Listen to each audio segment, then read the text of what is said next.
Now, why has inequality led to the recession? And why did it lead to the Great Depression? Well, what is the connection? I think the Great Depression was more of a, again, I'm not an expert at that period, was more of an insufficient demand kind of argument. It's true. There, the income inequality meant that the rich were saving, a big share of the income was going to the rich, who were saving a big chunk of their income. Therefore, aggregate demand was either not as great as it could have been, or perhaps even falling as we moved on to 1929. So I think that was, I don't know who asked that question, but I think that was an insufficient demand story. Here, I think it's a financial story. I think it's, again, it's a story of the debt, the fact that the middle class got overextended. I like Tom's story about the, I don't know what kind of car he was talking about, but the one with the concrete pile. It has a trunk. Concrete, I guess, This is not a Toyota. There's no unintended acceleration here. Could come in handy.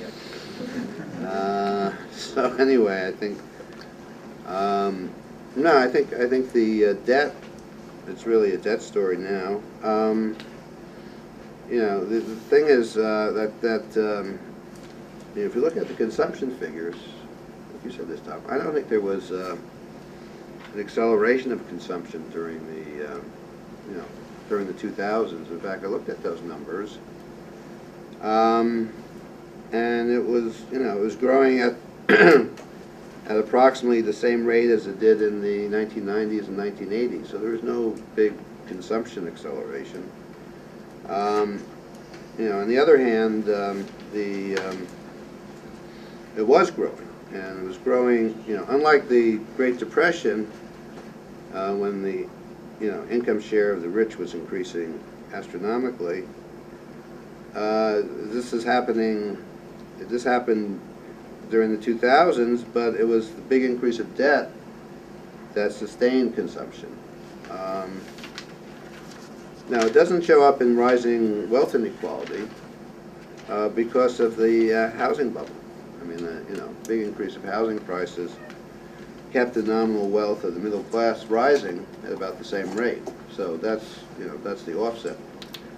Now that we've hit the crisis and housing prices have tumbled, you can sort of see the underlying wealth inequality that was rising and is rising now. So I think, you know, again, that was the difference. I don't think housing prices were rising during the 1920s, so I don't know. Maybe there's someone who knows about that period, so, or at least not at the same rate. So anyway, I think that's, you know, that's how I see it. So. Okay. Let me just address the question that was directed at me about if I understood right, the concern is the extra spending on infrastructure or on social care, like I suggested, or in the stimulus bill. What impact will it have on deficits and debt, and what does that mean for future economic growth? As I see it, deficit spending in an economy with a huge amount of excess capacity and underutilized labor cannot lead to any of the crowding out kind of effect, which is the standard argument against having deficit spending in a context like this. So I don't think that those considerations apply. More importantly, in a case of a country like United States, which currency enjoys virtually the status of the world currency, the dangers of that type are even less pertinent. In smaller countries like Greece, which is tied to the euro, it's a different question, of course. But in the United States, I think it doesn't have any impact on future growth. In fact, it is necessary, absolutely essential, to sustain future economic growth.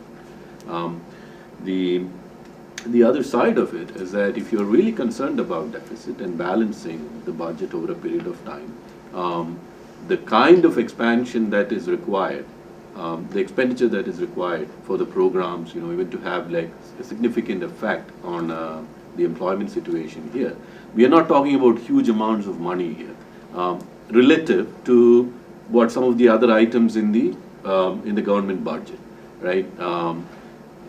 The simulation results that I was showing you for social care, that's the results from like a $50 billion expansion in social care.